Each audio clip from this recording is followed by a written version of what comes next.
tuning in to the online broadcast network, AFTERBUZZ TV. Over 20 million weekly downloads in over 150 countries, and your number one source for after-show entertainment.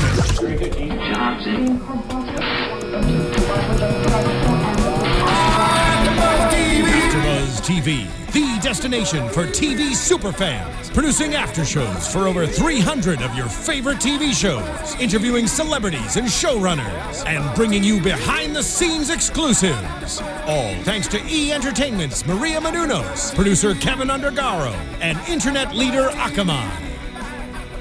Now, let the buzz begin! I'm coming home. Hey, Resurrection fans! Welcome back to AFTERBUZZ TV's After Show here. We are talking about Resurrection episode Aftermath. Aftermath. Yes. The intense winter finale, I guess.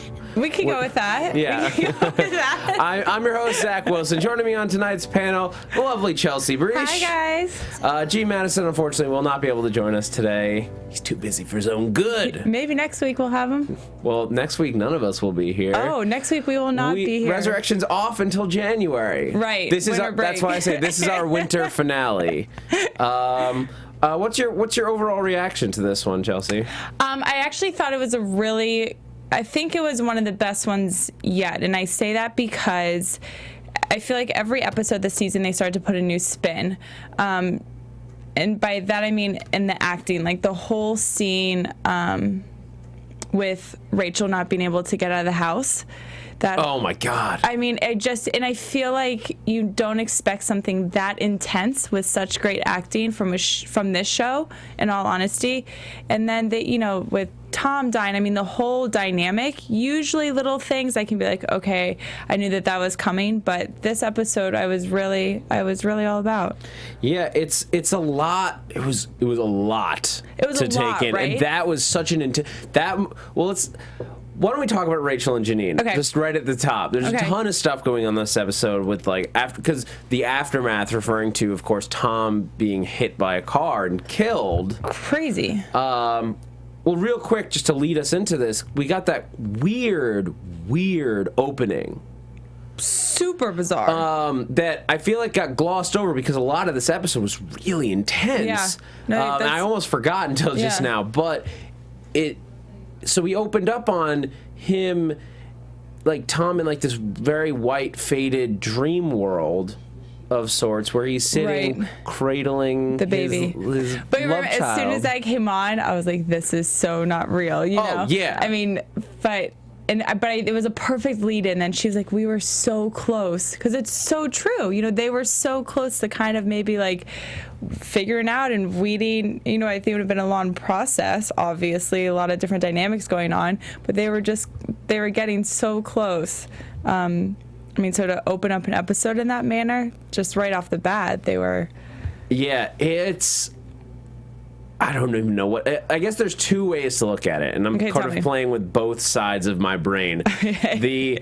The sci-fi fantasy side, the nerd in me says, right, tell me. Oh, that's him like seeing that's like in an otherworldly, it's like afterlife thing where he's seeing the next part of life, or like the beginning of his return process if he's gonna come back, or that's his true end, that's his heaven or hell, because he knows it's not real. Okay.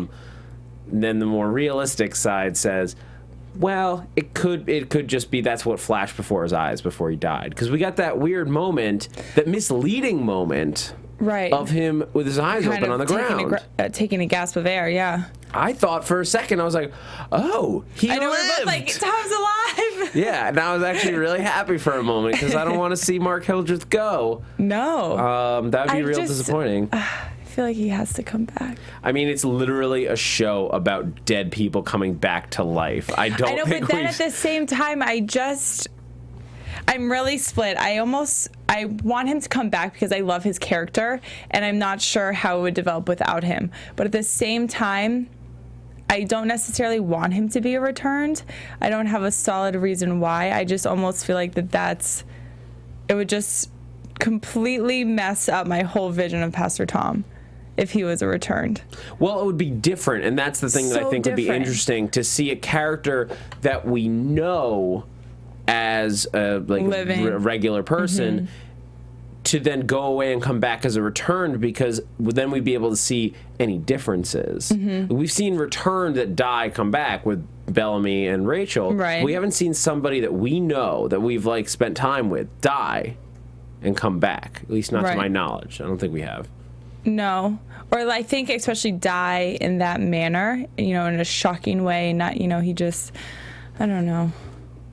I love him. Want him to come back. He's a great character, and what he leaves behind is lots of mess right. with Rachel and Janine. But that whole dynamic is what really drives me to this show, because, I love that drama aspect to it. And that's why I'm like, without him, what's going to happen? Yeah, it's going to be interesting. The psycho nonsense going on. Like, it went from, I think I know what's best. Janine's like taking Rachel out of all this situation. No, talk about crazy. She's lost her mind. The whole episode, from the moment she found out that her husband died, when she had zero reaction, and her first thought was to go to poison or whatever she's doing to a woman carrying her now dead husband's baby. Which, granted, a weird situation to be in. Okay, I have to tell you, dear God, never put me in that situation. But if so, I'm not going to go poison her.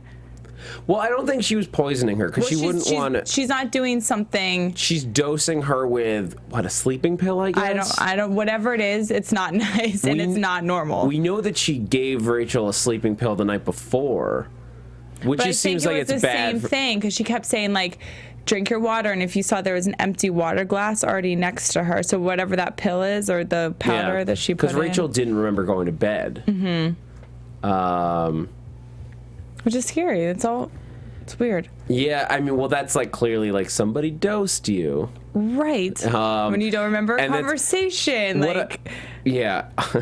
I would do anything to make sure you both are safe. Just her whole, like, the monotone, the seriousness, like the way that she's carrying herself. You can tell she's on a one-track mind. There's nothing's going to stop her. I mean, her husband passing away. She didn't shed a tear until she started to tell Rachel about it. I mean, the whole scene was so bizarre. It was really creepy. It was like straight out of a horror film. Like, she took the time to lock the doors and change the locks, whatever she did. Like locks that cannot be opened from the inside. That's frightening. Who has those? I didn't even know that was real. I mean, I didn't. I mean, I guess if you have kids, no, you have those. It's all, I don't care. A situation that's really freaking bizarre. To have locks from the inside, it's frightening. It's frightening. And then to add to all this, where Rachel's like, I need to see Tom. A perfectly normal reaction to finding out someone's dead. I don't. So she wanted to go see Tom's dead body, is what she was saying. Yes. Which I think is a normal thing. A lot of people need to see it to believe that. Because when something like that happens so suddenly, and especially when Janine is the one telling you, you need outside confirmation. Yeah. Because Janine she could have just said that. I could easily have imagined a scenario where Janine, where Tom didn't die, and Janine knows that Tom said last week that he loves her, and she locks Rachel away. Tom is dead. Yeah, and you she need to stay here. You can't be stressed out like that for the baby. So and then like Tom's over there just like, what's going on? Where are you guys? And that's her way of like locking Rachel away. But this thing, she can literally lock her away. And took her phone. The whole deal. The creepiest part of the whole thing was when she backs Rachel up into the door and just leans over and she puts her hand on Rachel's belly and just reads, and I have the quote here. She goes, "In that day the wolf and the lamb will live together. The leopard will lie down with the baby goat. The calf and the yearling will be safe with the lion.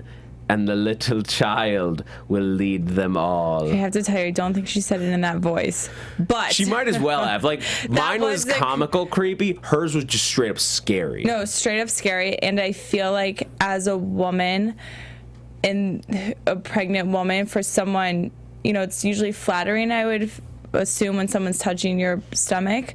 But in that way, it would have been so violating and so terrifying to know that not only do you not have a way out, obviously Rachel has her MO. Like, she's not there to protect her or her kid or whatever it may be. Like, she's purely there. She's locked in this place and terrified and violated. And that was the creepiest thing that in that moment that they could have done. So props to them for putting that, the writers for putting that spin on it. It was fantastic, but it was just threw in a whole nother dynamic. And I do have another level of respect for Rachel as a character, as a woman, because this is the second time we've seen her put into a room with a crazy person who wants to do her harm, and she handles it like a pro. She just knows what to do. She goes and she's like, "Okay, you're right. You're absolutely on top. You're on top of it. This is exactly what we should do." Yeah. And then as soon as they turn her back, well, bam! But I have to tell you, it's such, and I've said this a few times on the show, and usually just because, you know, it's you and G, but the woman's intuition, the moment that she was looking at her being like, "You're right, you're all that we have," like agreeing in this sweet, vulnerable way, I was like, you better watch out because she's gonna come for her. And it was amazing. Oh yeah, and this time you could tell, and like, she's gonna whack her. Yeah. The last time when it was in the cabin, there was still that, like, I was like, oh, is she really, like, from Satan? Is like, are we getting a reveal now? But I mean, she had to protect herself. And yeah. Rachel's very cunning. And I think it's a big part of why we really like her, and we wanted her and Tom to wind up together. Badly. And of course, the moment you can't admit that stuff on TV, guys. Listen, you can't tell the person that you love them, because the instant you do that, you're gonna die. Or something's gonna go wrong. It can't go right. Exactly. The more you know. TV characters could all use a lesson. All of them, because it's only going to happen. The instant that Maggie and Marty say that they like each other, he's going to die again. Or all the returned are going to disappear. Yeah, but that's what makes great TV. Come on now. No, like, you need to have that kind of drama. Yeah. But you got to be careful about it. We'll let all the TV writers know. I will send them a personal message. So we did get some interesting stuff from Bellamy and Maggie in this episode, though. Very much so. Yeah, very Did you have more to talk about with Rachel and Janine? I mean, I could talk about Rachel for a very long time, but so no, we can move right along. I mean, well, final thoughts on it, because this was I think in a very strong episode. That was the strongest plot line. I agree with you. I mean, and you know, I think now Rachel just she knows on her side and she knows who's not. I mean, I don't think she's gonna stop until she sees Tom in whatever manner that will be. I definitely do think she'll see Tom, and I mean, she's never gonna trust her protector. Do we think? I'm curious on your thoughts. Okay. On Tom. Do you think that Tom is coming back as a return? I don't, but in reality, I know he's going to, because unless they completely shock us with a whole different storyline, I'm just not really sure how this is going to play out without Tom. Yeah, I don't have any knowledge on, like, whether on casting or anything, if he's set to be in more episodes or appear again, but it does feel like he's not done. Right. I don't know in what capacity he could come back. Right. There could be a new, like, middle ground where he comes back as, like, a ghost or something, or, like, they can talk to the dead for a moment. No. Who knows? I don't know. No. I think it'll just be I mean, you missed it last week when I went off on a rant about how... I am sure that you did. I basically just went off on a rant. Like, this is a show, the way that it's structured, they need to give us answers. Eventually. Right. They don't have to be 100% clear answers, but they need to give us answers. Right. So, like, another window into how the dead function in this world would be very useful if he did come back in a different way. Like I said, he's the first person we've seen die on the show that wasn't already dead. Right. In one sense. But yeah, so Marty and Maggie are off on their own crazy venture because he's run out of medicine. And they have the cure. So they're going to the government to be like, hey, we got a cure, but we can't find Rachel, so we can't make more of it. But wait, there's a second one. Although I think medically, would that amniotic fluid be the same? I'm not even going to pretend like we can have a medical conversation. I'm not a doctor. I don't know. Okay. I don't know. Neither am I, but here's my only question. And, like, obviously, again, coming from no medical background, but just my vague, I watched a lot of House knowledge. If Rachel got over the virus, and that, I think, is how you develop the antibodies that would be curing people. But the old body never got infected, so it wouldn't have those antibodies. It would still have the fetal stem cells, which could be part of the cure, but I don't know if they would have the, like, structure knowledge to fight that kind of virus again.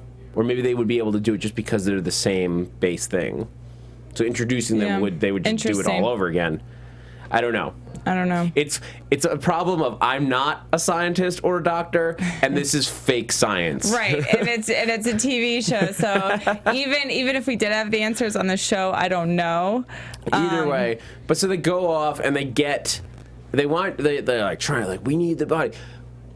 Weird government dude who I don't think we've seen before. Ew.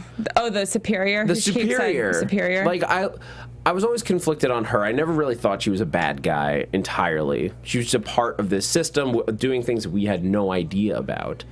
And now we know she's a good person, at least. We don't know what her end goal is. But I think we could kind of tell there was always those little, I guess we call them weaker moments in her with Bellarmine, and you could just see them. I'm really glad that they came to light. And because at first, when she was first introduced, I was like, oh, she is bad news. And then I think we kind of saw a development of a peer, like, this is her job. And then she knows what's right as a human being. And I thought that was really cool that they pulled that card and completely showed her in a different light as not this just strict, government official.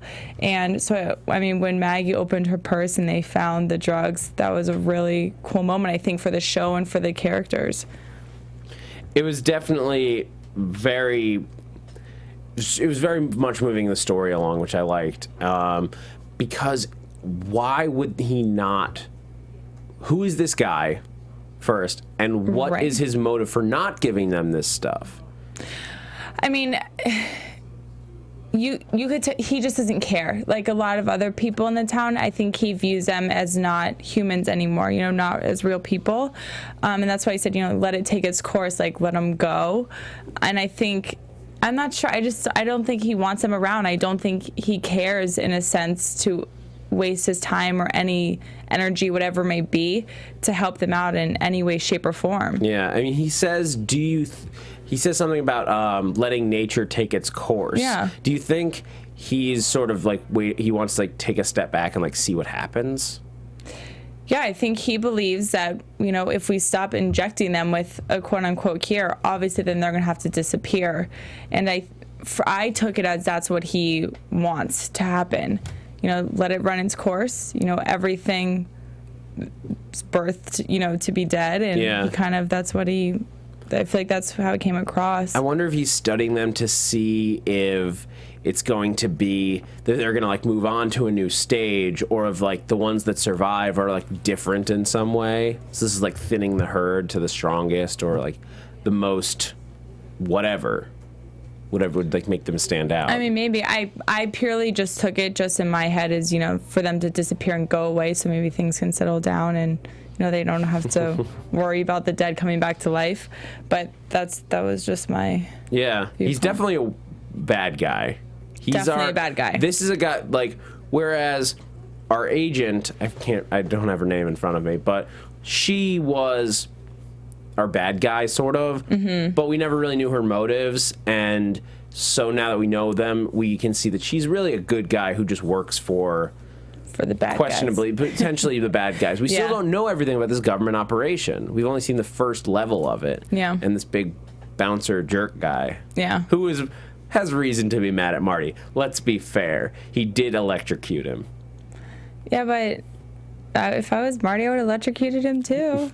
We all would have. But it's also reasonable that if you electrocute somebody, they're not going to like you after that. Yeah, I guess so. You're not going to be going out for beers after But you... let's be honest, neither of them are in the position to like each other just as is. So I did really like it when the guy grabs him and he's like, you know, you probably don't want to touch me right now. Yeah. You might get infected. And he just sort of backs away. yeah, it was good.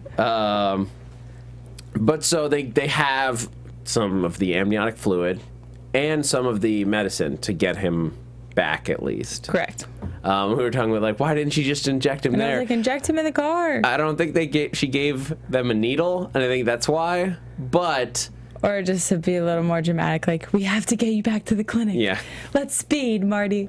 I mean, it could have been dramatic if she's like, "Oh my God, this is great! You're not gonna die now," and she just has to stab him with the needle in the car. Or if she discovered it while moving and she stabs him while moving, while driving, would have probably ended poorly for everybody. Yeah, I think so. But it's a good storyline. I liked it, and I like where it puts us going forward, going into the last 4 episodes. Because only 4 episodes left this season, or 5 episodes left. We have to. They extended. They gave them an extra episode. Oh, fantastic! So the season can't gets wait. an extra one at 14. I think the finale must have been running long or something like that. But then we get what else is going on in this episode?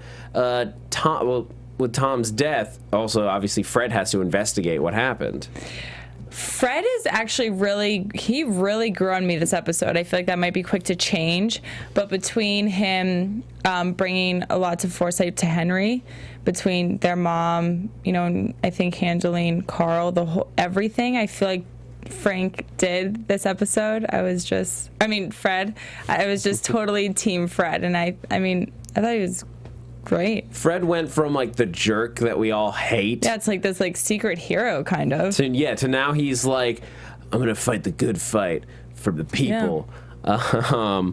And he like very quickly figures out they get one piece of evidence that's like, or two, that's like more than enough to link Carl to the crime. Right. Well, Carl didn't do a very good job of covering up anything. Stupid old Carl. I mean, and as a police officer, you should be the one to know all the ins and the outs of trying to hide a crime. But look, Carl, you don't take your own car to a crime scene, so when they see the license plate, they're obviously going to know it's you. And then he took the police tear gas. Right. That like. Clearly, he's the only cop at those meetings. Right. They're gonna link it to him. Everything was so bad all around. Poor old Carl. Sloppy Carl. And I think his points are very interesting. Not good or logical, but very interesting. That when he winds up, like when he gets caught, and Fred just like he's like throwing stuff in a bag, and Fred walks in. Where are you going, Carl? And it's like death doesn't matter anymore. I don't know. What did you think of his whole speech there as Fred's arresting him? I thought it was pretty childish, just in the sense that it was, he's just kind of throwing, he never admitted it. He never manned up and, said, yeah, I did this or whatever it may be. Because in that scenario, you already know that you're busted, so you might as well own up to it. But at the same, I don't know. I don't like Carl. Ever since he's kind of gone on this whole, anti-return kick. But we know that Carl, like with his brother, like Mikey was a total ass. Right. So it's really interesting how they've set up these characters. It's always kind of like what they set them up as is now, the complete opposite of what they become. Introducing Carl, all I wanted to do was give him a hug and carry him around in my pocket. But now it's just, the whole scenario has kind of brainwashed him, and I'm not a fan. Yeah, he's lost it a little bit. Yeah, he's completely lost it. I guess you get picked on by a guy for long enough, you start to hate what the guy is instead of just that one person. Like, yeah. Mikey was a bad person. Awful person. But that's not a reason to hate all the other returned. Right. And then at the same time, I feel like that group is losing sight. I mean, I'm sure it's hard because their reality isn't actual reality, but death does matter. And just because, you know, crazy things are happening, like all these people are coming back, so that's why I almost also don't want Tom to be a return, because I feel like it's going to be a secret message, like, oh, a reminder that death is real, you know? And just to kind of teach everyone a lesson in a way. But I don't know. It was touching to see the Jacob's quick little journey in this, from I didn't know Tom to leaving the toy. Yeah, the right little there. G.I. Joe, and, you know, playing up the picture for his mom. And yeah, I mean, there was so much going on. I feel like different emotions of like being shocked and scared and like, you know, go Fred, and I don't know. There was a lot going on. It was a very full episode because they needed to touch on how all the characters were reacting to this crime, to the loss of Mark. He was very much a linchpin in the town. He was holding them all together. Yeah, absolutely. He was the religious center of a very religious town, but also a very religious show, let's be honest. Yeah, very so. Very much so. So it affected everybody. And you know what affects us, guys? Your iTunes reviews. Guys, thank you so much. Chelsea, I think you're just like... It was great. There was like a little of like a, God damn it. Guys, thank you so much for watching every week and listening to us ramble on about Resurrection. It means the world to us that you listen to all the shows here at AfterBuzz TV. You know, it takes a lot to make this happen. AfterBuzz is doing over 90 shows a week. I just found out we jumped from 80 to 90 shows a week on average. That is nuts. There's a nuts amount of programming that you guys get for free. And the best way that you can help us out, the way you can help us keep the lights on, help keeping us getting guests in the studio for all our shows, and this one, like we had Mark Hildreth on, and we're sad that he went away. I wonder if this is the twist that he was talking about.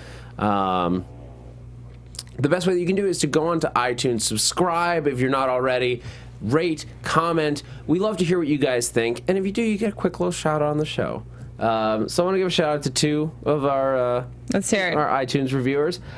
Jewel Girl 43 says, great podcast, 5 stars. Love this podcast. Great group of reviewers that lead a great discussion on this wonderful show. Love that. Thank you. Thank you, Jewel Girl.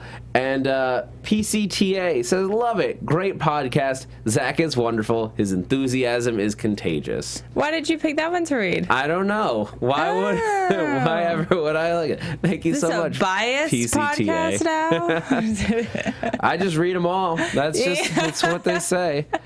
And I wanted to give a quick YouTube shout out because unfortunately last week it was a holiday, coming off holidays, and everyone was a little under the weather. I'll see if I can pull it up later. Somebody give me a nice little comment on YouTube, and I appreciate it. We appreciate it. Whatever your name was. YouTube's having a little trouble loading. Anyway, so let's dive back in. Henry in this episode, Henry's like on top of the world coming into this. He was, and he got smacked down really quickly, and I don't want that for him, but I'm really happy that he did, because I cannot stand his mother, and someone needs to put her in her place. And I think it was causing a strain in his marriage. You know, and he was blinded by a lot. You know, he was about to make this huge business decision, and it wasn't the right one due to her and a lot of other things. And so I'm really glad that finally collided and is hopefully taken care of for a while. I'm sad for him for finding out about the factory in that way, because obviously his whole life in that sense, in that arena, has been a complete lie. So I can't imagine what that would feel like. But, yeah, big episode for Henry as well. Yeah, I liked Henry's, his confrontation with his mom about the fire. Oh, that was really great. After Fred, brought that to his attention. I thought that was great. And I loved the performance, that there was, little touches from Kirkwood Smith's performance there, where when she walks in, he's sitting on the couch with his leg up, and he looks very much like a child who's waiting for his mom to come home, with his feet up on the coffee table, and he's confronting his mom about what she'd done. But at the same time, and I'm curious if you felt the same way at all about this, I felt like Fred coming in with the check, when Mama Langston goes and gets Fred to like go, and then off screen Fred went to the Addisons and like forced him to be like to admit that he was going to run off with his money. I don't think he forced him.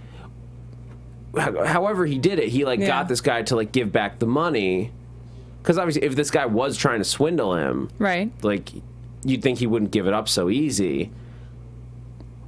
But it all happening off screen felt weak to me, story wise. Like I don't think so. I feel like that was something that's like, I feel like when things go on and on and on, whether it's like, you know, a rant or like something on a show, like I feel like something like that that wouldn't have brought a huge grasp to the show. I don't think there would be anything to necessarily see. Like now that we have the background and we have what we thought was the truth, I don't think there was any reason to show Fred walking into their house. Well, I guess why I'm curious about it is we spent all these weeks building up this plan, building up these characters and the Addisons and the grandfather Kirk. Mm-hmm.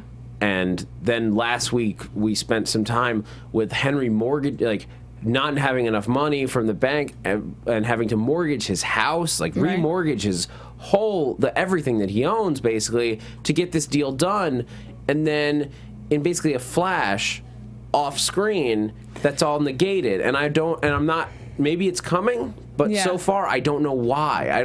It just sort of went back. No, but I feel like you're maybe missing a little point. I think because for all that to happen has now, like that being brought to light is now causing a huge thing. You have to look like he kicked his mother out, and apparently now that we see she might go, you know, completely. And then, you know, the whole fight, so like now in the town, like things are being brought to light.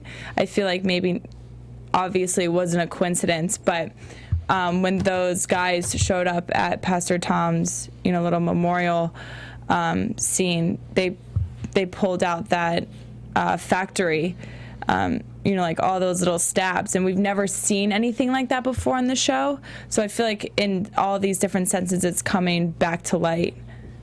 So. All the darkness that the Langstons have caused. I mean, we never knew that. That they brought, in a lot of ways, they made this town what it is. Right. But at the same time, they have done some dark things to this town. Right. And I loved that storyline. I guess I just wish that the deal, I wanted to know more about why the deal went through, like who Brian Essen was, and like.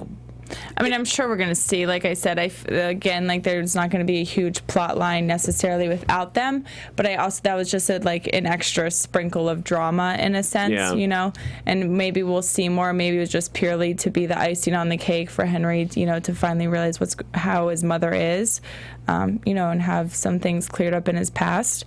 So I think that can definitely go both ways. Okay. Yeah, I do want to see more of William Kirk, the grandfather. Yeah. I think he's a very interesting character, and I want to see him and Mama Langston in a room together and see what happens. Maybe we will. But then we get at the end of the episode this very interesting storyline, or scene, where everyone's paying their respects, and the what do we call them? The Church of the True, not the church, but the True Living of Arcadia. The True Living show up basically to like wreak havoc on the town, or like they just want to show up and silently protest. I mean, I think first of all, that was so disgusting and awful of them to show up. You know, I feel like if they're going to pull those stunts, do it another time, not at someone's memorial service. This is like the Westboro Baptist Church level of like people are mourning the loss of someone. It's not even a return. Right. It's just I think that was very low, and I think, you know, again, it's building them to show them what kind of people they are. So, you know, we know that they don't have the best of intentions, but to go to a place in that situation just now, to me, puts them in a whole nother category, because I think that takes some big kahunas to do that and to know what you're doing. So yeah. Yeah, I mean, you want to talk about like stereotypes, like this little hate group gets in their pickup trucks, drives into town, points all their headlights at the group of mourners, gets out and just stands with their arms crossed in front of them. Yeah, he said we're doing a silent protest, like. get out of here. Yeah, real silent. Yeah. The guy, and he starts yelling at Henry at this point about how, and you know what, he's not, for all the things that are terrible about this guy, Joey, it is sort of like we take his side for a moment when he starts talking about how Henry losing his son, truly a tragedy, of course, but that he let it shut down the factory that employed most of the town, that was the livelihood for most of the town, caused untold problems for tons of other families, letting the business crumble. And it's not that he's entirely in the right here. I don't want to say that, but do you feel differently? I do. I feel like, I don't know. I mean, that's a tough situation because a parent losing their child, I can't, imagine what that would be like. And I'm sure a lot of people would obviously let that affect their work life. Oh, absolutely. And maybe just because Joey's just such a little brat, So he's an asshole. There we go. He said it, not me. But I don't know. I have no sympathy towards him. And when he pulls, like the 4 generation cards, like, you weren't here, buddy, 4 generations ago. Like, that doesn't affect you. I don't like when people do that. It's like, you're the one that's here now. If you're not working at the factory, then man up, and if you need to find another stab, then find another stab. But maybe it's just because I don't like his character. I just don't sympathize with him at all. So no, in that moment, I didn't. Yeah, it's hard because I've lost jobs in the past for reasons that are not you're being fired, not we don't like you or anything like that. It's just the show's shutting down. Right. The project's not around anymore. It happens. And if when you can point at one person as the cause, it sucks, and it's very easy to get angry.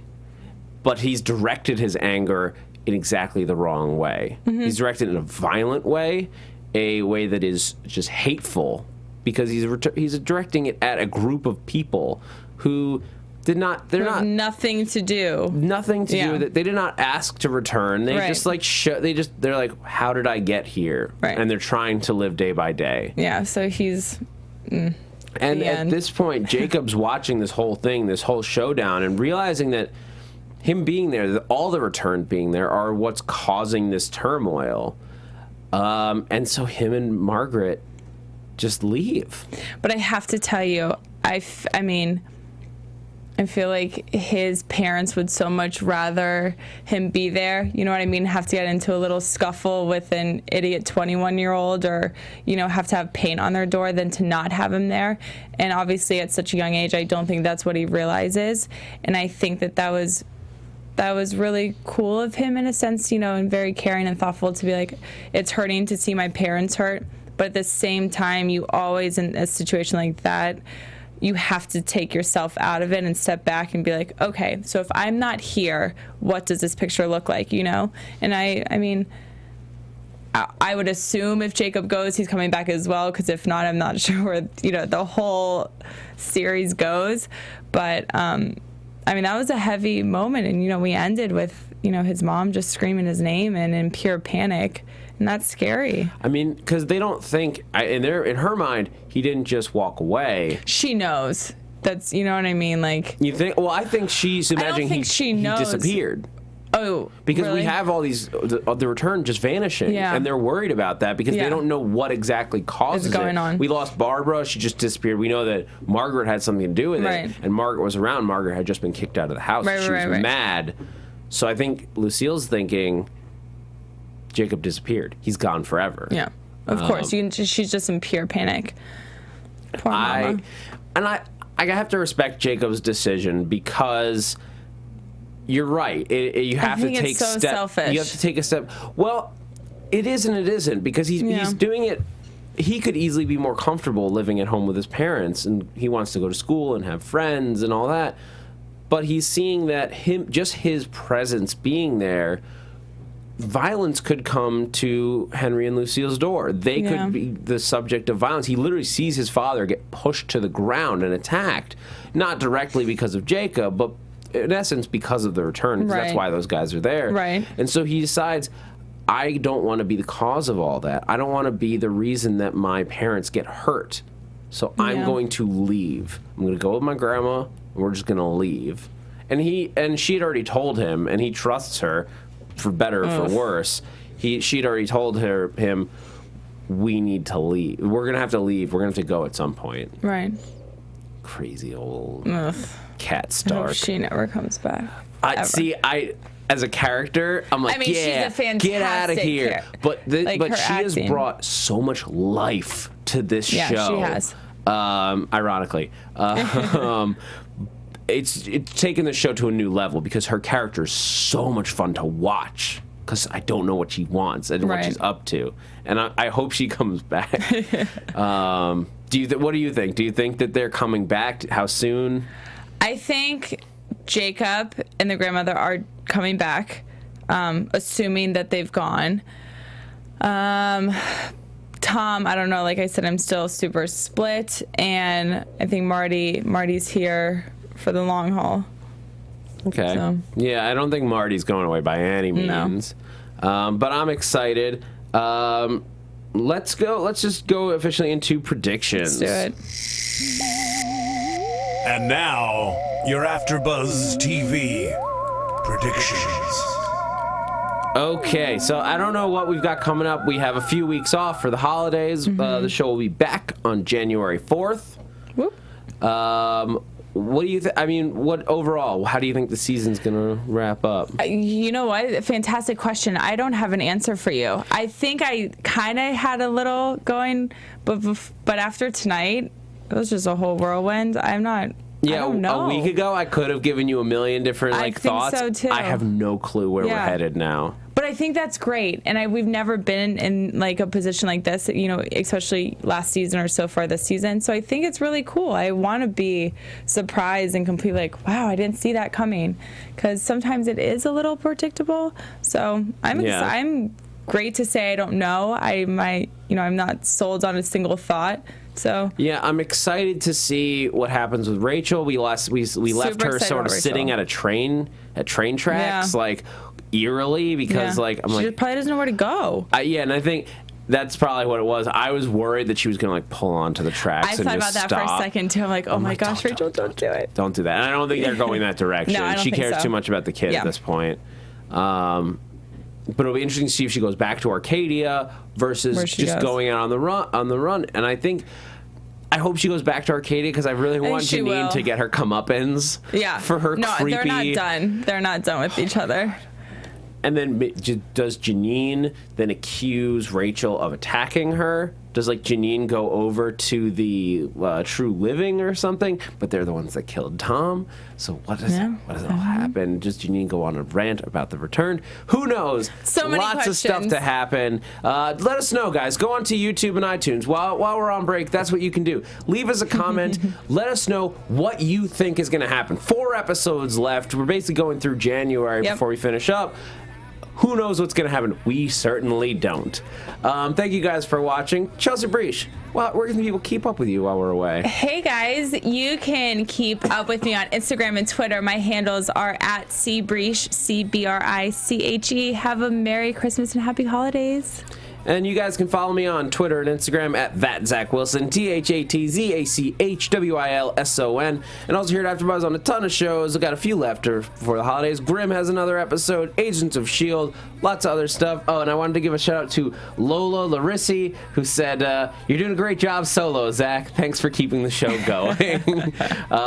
If you want to hear me talk a lot, you can tune into last week's episode. I don't know why the audience is oohing at that, but thank you guys for listening. I'm Zach Wilson, and thanks for geeking out with us. From executive producers Maria Menounos, Kevin Undergaro, Phil Svitek, and the entire AfterBuzz TV staff, we would like to thank you for listening to the AfterBuzz TV network. To watch or listen to other after shows and post comments or questions, be sure to visit AfterBuzzTV.com. I'm Sir Richard Wentworth, and this has been a presentation of AfterBuzz TV. Buzz you later. The views expressed herein are those of the hosts only and do not necessarily reflect the views of AfterBuzz TV or its owners or principals.